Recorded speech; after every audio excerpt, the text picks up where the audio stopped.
जय हिंद दोस्तों, स्वागत है मेरे नए वीडियो में। दोस्तों, इस वीडियो में हम बिहार शिक्षक भर्ती तैयारी 4.0 के लिए आधुनिक इतिहास को करने वाले हैं। साथ ही दोस्तों, इसको हम लोग बीपीएससी के घटना चक्र से करने वाले हैं। तो चलिए दोस्तों, वीडियो को स्टार्ट करते हैं। तो दोस्तों, यहाँ पहला प्रश्न है, किस देश के ग्रामीण क्षेत्रों में एकता आंदोलन चलाया गया था? ऑप्शन है बिहार, पंजाब, बंगाल, अवध, उपयुक्त में से कोई नहीं या एक से अधिक।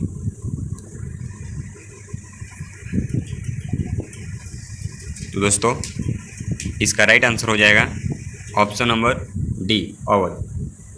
दोस्तों, एका आंदोलन जो था वो अवध में चलाया गया था। साथ ही दोस्तों, इसका जो आंसर है साइड में दिया हुआ है, लेकिन दोस्तों इन सभी प्रश्नों का आंसर आप खुद से करने का प्रयास कीजिएगा ताकि आप सबका प्रैक्टिस हो जाए। तो चलिए दोस्तों, बढ़ते हैं अपने अगले प्रश्न की ओर।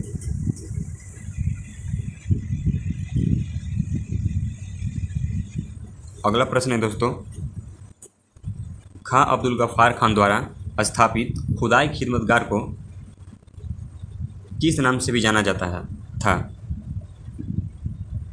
ऑप्शन है blue shorts, green shorts, black shorts या रेड शॉर्ट्स। उपयुक्त में से कोई नहीं, एक से अधिक।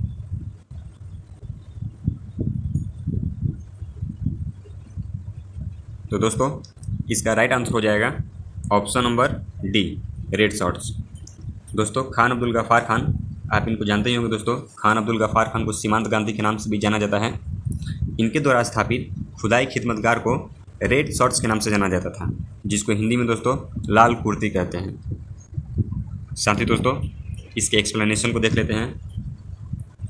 खान अब्दुल गफ्फार खान द्वारा स्थापित खुदाई खिदमतगार, जिसका अर्थ होता है ईश्वर के सेवक, के स्वयं सेवक लाल कुर्ती पहनते थे। इनको जो स्वयं सेवक थे दोस्तों, वे लाल कुर्ती पहनते थे, जिस कारण खुदाई खिदमतगार को रेड शॉर्ट्स के नाम से जाना जाता है। इस वजह से दोस्तों, खुदाई खिदमतगार को रेड शॉर्ट्स, यानी हिंदी में कहे तो हिंदी में लाल कुर्ती इसको कहा जाता है, यानी कि रेड शॉर्ट्स के नाम से इनको जाना जाता था। लाल कुर्ती दल ने गफ्फार खान को फरब-ए-अफगान की उपाधि दी थी। तो दोस्तों, ये भी महत्वपूर्ण है कि खान अब्दुल गफ्फार खान को फरब-ए-अफगान की उपाधि किसने दी थी? तो ये लाल कुर्ती दल ने दी थी। इन्होंने दोस्तों पख्तून नामक एक पत्रिका पश्तो भाषा में निकाली थी। इसको भी ध्यान में रखिए दोस्तों। खान अब्दुल गफ्फार खान यानी कि सीमांत गांधी ने कौन सी पत्रिका निकाली थी? तो पख्तून। और इस किस भाषा में इसको निकाला था? तो पश्तो भाषा में। पश्तो भाषा में दोस्तों इसको निकाला था। साथ ही जो बाद में देश रोजा के नाम से प्रकाशित हुआ। ये जो पख्तून था दोस्तों, ये बाद में जाकर देश रोजा के नाम से प्रकाशित हुआ। तो ये भी चीज़ें दोस्तों महत्वपूर्ण हैं। साथ ही दोस्तों, एक्सप्लेनेशन को भी करते जाएंगे ताकि कोई भी प्रश्न न छूटे। अगला प्रश्न की ओर बढ़ते हैं। अगला प्रश्न है, जमींदारों द्वारा कृषक से मांगे गए बेगार या अवैध उपकर को किस नाम से भी जाना जाता था? ऑप्शन है वेथी, मेथी, साथी या बीती।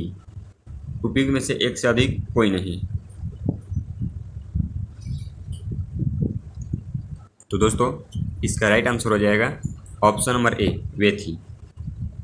दोस्तों, जमींदारों द्वारा कृषक से मांगे गए बेगार या अवैध उपकर को वेथी के नाम से जाना जाता था। किस नाम से दोस्तों? तो वेथी के नाम से जाना जाता था। अगले प्रश्न की ओर बढ़ते हैं दोस्तों।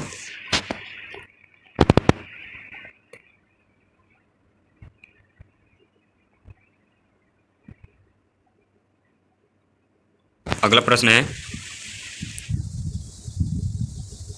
पुनः याद रखें, अब यह झंडा लहरा गया है, यह कभी भी झुकना नहीं चाहिए जब तक एक भी भारतीय पुरुष, महिला या बालक भारत में जीवित रहे। यह किसने कहा था?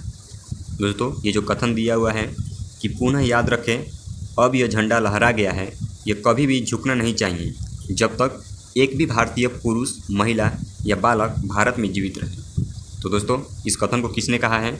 ऑप्शन है गुजरात में गांधी जी ने, लाहौर में जवाहरलाल नेहरू ने, बंगाल में एस.एन. बनर्जी ने, सिंगापुर में सुभाष चंद्र बोस ने, या उपयुक्त में से कोई नहीं या एक से अधिक।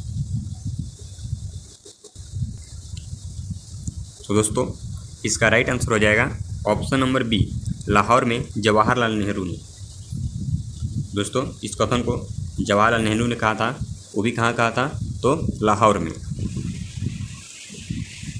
इसके एक्सप्लेनेशन को भी देख लेते हैं दोस्तों थोड़ा सा। लाहौर में जवाहरलाल नेहरू ने कहा था कि पुनः याद रखें, अब यह झंडा लहरा गया है, यह कभी भी झुकना नहीं चाहिए जब तक एक भी भारतीय पुरुष, महिला या बालक भारत में जीवित रहे। वर्ष 1929 ईस्वी में दोस्तों लाहौर अधिवेशन की अध्यक्षता, हम जानते हैं दोस्तों, जो कांग्रेस की 1929 में लाहौर अधिवेशन की अध्यक्षता जो थी वो जवाहरलाल नेहरू ने की थी। इसी अधिवेशन में पूर्ण स्वराज का प्रस्ताव पारित किया गया था और 26 जनवरी 1930 को स्वाधीनता का झंडा फहराया गया था और 26 जनवरी को स्वतंत्रता दिवस मनाने का निश्चय किया गया था 1930 ईस्वी में। 26 जनवरी 1930 को दोस्तों स्वतंत्रता दिवस मनाने का निश्चय किया गया और उसी समय से स्वाधीनता दिवस 26 जनवरी को मनाया जाने लगा, जो बाद में चलकर 26 जनवरी को संविधान लागू होने की वजह से 1950 में संविधान लागू होने की वजह से 26 जनवरी को स्वाधीनता रूप में न मनाकर अब गणतंत्र दिवस के रूप में मनाया जाता है।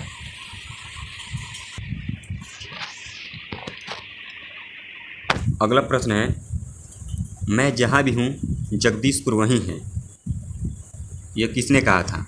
ऑप्शन है अमर सिंह, झांसी की रानी, कुंवर सिंह, जनरल लॉयड या एक से अधिक कोई नहीं। तो दोस्तों इसका राइट आंसर हो जाएगा ऑप्शन नंबर सी, वीर कुंवर सिंह। दोस्तों वीर कुंवर सिंह ने कहा था कि मैं जहाँ भी हूँ जगदीशपुर वहीं है, क्योंकि दोस्तों वीर कुंवर सिंह थे वे जगदीशपुर के ज़मींदार थे, जहाँ से इन्होंने 1857 की क्रांति में विद्रोह किया था। इसके भी एक्सप्लेनेशन को दोस्तों थोड़ा सा देख लेते हैं। 1857 के विद्रोह के दौरान बिहार के शाहाबाद जिले के जगदीशपुर के 80 वर्षीय बाबू कुंवर सिंह ने बिहार में विद्रोह का नेतृत्व किया था। दोस्तों बिहार में विद्रोह के नेतृत्व के बारे में जब बात की जाए तो यहाँ पर वीर कुंवर सिंह का नाम सबसे पहले आता है। इन्होंने बिहार में विद्रोह का नेतृत्व किया था। इसी विद्रोह के दौरान कुंवर सिंह ने कहा कि मैं जहाँ भी हूँ जगदीशपुर वहीं है। इसी विद्रोह 1857 का जो विद्रोह हुआ था दोस्तों, इसी के दौरान इन्होंने कहा था कि मैं जहाँ भी हूँ जगदीशपुर वहीं है। कुंवर सिंह की मृत्यु के बाद इनके भाई अमर सिंह ने विद्रोह का नेतृत्व संभाला था। इसको भी दोस्तों ध्यान में रखिएगा कि जब वीर कुंवर सिंह की मृत्यु हो गई 1858 में, तो उसके बाद इसके नेतृत्व को वहाँ से किसने नेतृत्व किया इनकी मृत्यु के बाद? तो जगदीशपुर से अमर सिंह, जो कि वीर कुंवर सिंह के भाई थे, इन्होंने वहाँ से मृत्यु के बाद, वीर कुंवर सिंह की मृत्यु के बाद विद्रोह का नेतृत्व किया था। साथ ही दोस्तों अंत में विलियम टेलर एवं विसेंट आयर ने विद्रोह का दमन कर दिया। तो दोस्तों यहाँ से प्रश्न आता है कि बिहार में विद्रोह का दमन किसने किया है? तो विलियम टेलर और विसेंट आयर ने। इन दोनों का नाम महत्वपूर्ण है दोस्तों। विलियम टेलर और विसेंट आयर ने बिहार में 1857 का जो विद्रोह था उसको दबाने में सफल रहे थे।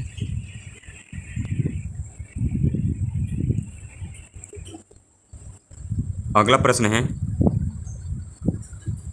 बिरसा मुंडा द्वारा किसको कमांडर इन चीफ नियुक्त किया गया है?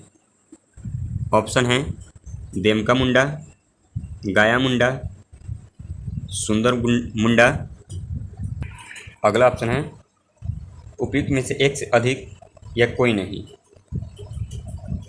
तो दोस्तों इसका राइट आंसर हो जाएगा ऑप्शन नंबर ई, उपयुक्त में से कोई नहीं। ऑप्शन नंबर ई दोस्तों इसका राइट आंसर आ जाएगा, इनमें से किसी को भी नहीं। दोस्तों बिरसा मुंडा ने कमांडर इन चीफ किसी को भी नियुक्त नहीं किया था, वो स्वयं ही मुंडा विद्रोह का नेतृत्व करते थे। दोस्तों बिरसा मुंडा जो थे वे स्वयं ही मुंडा विद्रोह के नेता थे। इन्हें धरती आबा के नाम से भी जाना जाता था। किस नाम से दोस्तों? धरती आबा के नाम से इनको जाना जाता था। साथ ही दोस्तों इसको भी ध्यान में रखिए कि बिरसा मुंडा के विद्रोह को उल गुलान विद्रोह के नाम से भी जाना जाता है। उल गुलान, बिरसा मुंडा का जो विद्रोह था उसको उल गुलान विद्रोह के नाम से भी जाना जाता है। साथ ही दोस्तों बिरसा मुंडा जो विद्रोह था वो 1899 से 1900 तक हुआ था। 1899 से 1900। कभी कभी दोस्तों प्रश्न में 1895 भी इसका आंसर देता है, तो अगर 1899 नहीं दिया रहा है, 1899 से 1900 न दिया रहा है, यदि 1895 दिया रहा है तो आप उसको भी टिक कर दीजिए, क्योंकि कई बार प्रश्न में 1895 में दिया रहता है।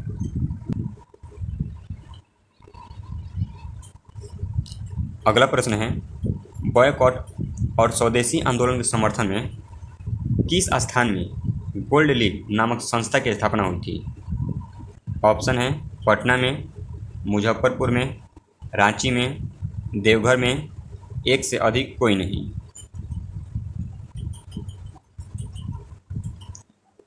तो दोस्तों इसका राइट आंसर हो जाएगा ऑप्शन नंबर डी, देवघर में। ऑप्शन नंबर डी दोस्तों, देवघर इसका राइट आंसर हो जाएगा। दोस्तों बैकआउट और स्वदेशी आंदोलन के समर्थन में देवघर स्थान पर गोल्डन लीग नामक संस्था की स्थापना हुई थी।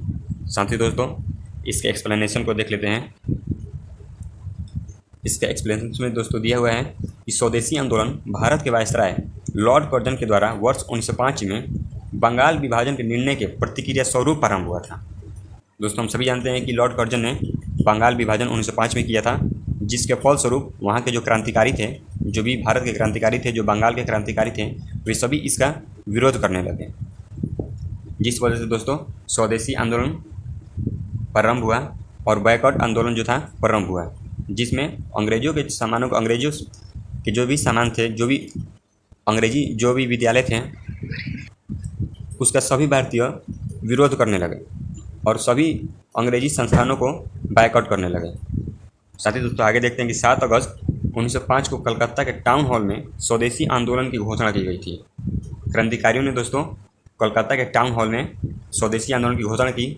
बहिष्कार एवं स्वदेशी आंदोलन के समर्थन में तत्कालीन बिहार के देवघर नामक स्थान पर गोल्डन लीग नामक संस्था की स्थापना की। और बिहार में दोस्तों बात की जाए तो देवघर नामक स्थान पर गोल्डन लीग नामक संस्था की स्थापना की, ताकि अंग्रेजों का बॉयकॉट किया जा सके। इन सभी चीज़ों को भी दोस्तों याद रखिएगा, ये भी चीज़ें काफ़ी महत्वपूर्ण है। अगला प्रश्न है, पटना से प्रकाशित होने वाला प्रथम अंग्रेजी अखबार कौन सा था? ऑप्शन है the Indian nation, the Bihar Herald, the mirror, Hindu patriot, एक से अधिक कोई नहीं। तो दोस्तों इसका राइट आंसर हो जाएगा option number B, the Bihar herald. Option number B दोस्तों इसका राइट आंसर होगा। दोस्तों पटना से प्रकाशित होने वाला प्रथम अंग्रेजी अखबार द बिहार हेराल्ड था।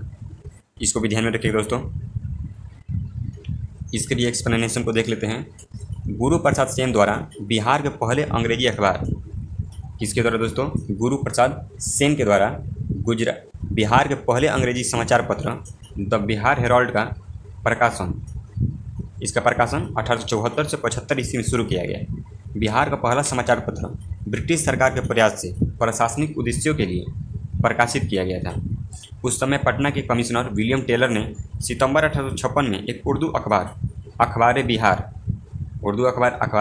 बिहार का प्रकाशन शुरू करने की पहल की थी। दोस्तों इसको ध्यान में रखिएगा कि बिहार का पहला जो अखबार था वो कौन था? बिहार का पहला अंग्रेजी अखबार द बिहार हेराल्ड था।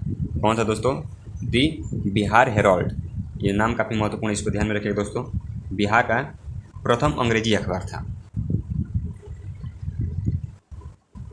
अगला प्रश्न है, वर्ष 1928 में बिहार में रविदास सभा का गठन किसने किया था? ऑप्शन है संत रविदास, महात्मा गांधी, जगजीवन राम, कर्पूरी ठाकुर, एक से अधिक कोई नहीं।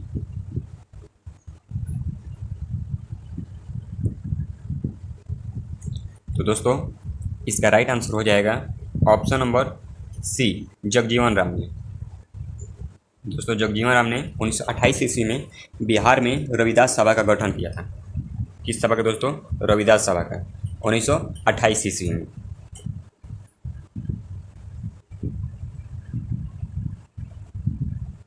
साथ ही दोस्तों इसके भी एक्सप्लेनेशन को देख लेते हैं।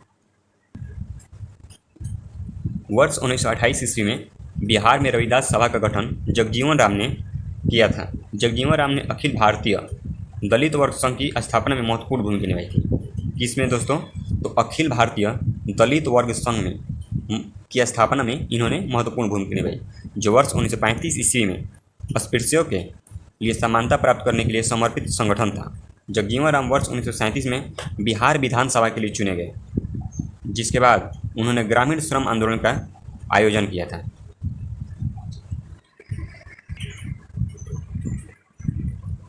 अगला प्रश्न है दोस्तों, यदि नील की खेती करने से छूट चाहते हैं तो नील के किसानों को कौन सा क्षतिपूर्ति कर देना पड़ता था? ऑप्शन है बट्टा, जजिया, तवान, नजराना, एक से अधिक कोई नहीं। तो दोस्तों इसका राइट आंसर हो जाएगा option number C, Taiwan. Option number C दोस्तों इसका राइट आंसर हो जाएगा। दोस्तों इसका भी एक्सप्लेनेशन को देख लेते हैं। किसानों को अपनी ज़मीन के कम से कम 3/20 भाग पर नील की खेती करना तथा उन यूरोपीय मालिकों द्वारा तय दामों पर उन्हें बेचना पड़ता था, जिसे तिनकठिया पद्धति कहा जाता था। दोस्तों नील की खेती में तिनकठिया पद्धति के बारे में आप जानते ही होंगे, जिसमें 20 में से 3 भाग पर नील की खेती करनी पड़ती थी, जिसको तिनकठिया पद्धति कहा जाता था। यदि नील की खेती करने से छूट चाहते तो नील के किसानों को क्षतिपूर्ति कर देना पड़ता था, जिससे तवान कहा जाता था। दोस्तों यदि कोई किसान नील की खेती करने से मना कर देता तो उससे कर लिया जाता था, जिस कर को तवान कहा जाता था। जिस कर को दे पाना दोस्तों किसानों के लिए बस का नहीं था, जो काफ़ी असंभव था किसानों के लिए।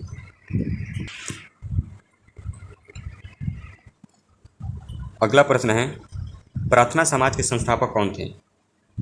ऑप्शन है आत्माराम पांडुरंग, तिलक, एनी बेसेंट, रास बिहारी घोष। तो दोस्तों इसका राइट आंसर हो जाएगा option number A, Atmaram Pandurang. दोस्तों प्रार्थना समाज की स्थापना किसने की थी? आत्माराम पांडुरंग ने। इसके एक्सप्लेनेशन को देख लेते हैं। प्रार्थना समाज की स्थापना 1867 ईस्वी में बम्बई में आचार्य केशव चंद्र सेन की प्रेरणा से आत्माराम पांडुरंग ने की थी। तो दोस्तों इन्होंने कब की थी? 1867 ईस्वी में की थी। और कहाँ पर? तो बम्बई में। कहाँ पर की थी दोस्तों इन्होंने? तो इन्होंने बम्बई में की थी 1867 ईस्वी में। साथ ही इन्होंने किसकी प्रेरणा से की थी? तो आचार्य केशव चंद्र सेन की प्रेरणा से आत्माराम पांडुरंग ने 1867 में बम्बई में इसकी स्थापना की। आगे देखते हैं दोस्तों। महादेव गोविंद रानाडे इस संस्था से 1869 ईस्वी में जुड़े। इस संस्था का प्रमुख उद्देश्य जाति प्रथा का विरोध, स्त्री पुरुष की विवाह की आयु में वृद्धि, विधवा विवाह, स्त्री शिक्षा को प्रोत्साहन। रानाडे का सामाजिक सुधार आंदोलन 19वीं शताब्दी के अंत तक सफलतापूर्वक जारी रहा। आगे देखते हैं दोस्तों। अगला प्रश्न है, भारतीय स्वतंत्रता संग्राम के दौरान प्रार्थना समाज की स्थापना किसने की? ऑप्शन है आत्माराम पांडुरंग, गोपाल हरि देशमुख, ईश्वर चंद्र विद्यासागर, केशव चंद्र सेन।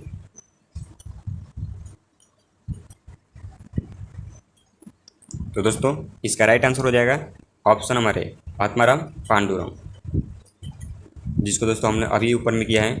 तो चलिए दोस्तों हमारा वीडियो यहीं पर समाप्त होता है। लेकिन दोस्तों एक प्रश्न का उत्तर आप जरूर कीजिएगा कि इन्होंने किसकी प्रेरणा से, आत्माराम पांडुरंग ने किसकी प्रेरणा से प्रार्थना समाज की स्थापना की थी और कब की थी? इसको दोस्तों आप कमेंट बॉक्स में ज़रूर आंसर कीजिएगा। तो चलिए दोस्तों मिलते हैं अपने अगले वीडियो में। तब तक के लिए धन्यवाद।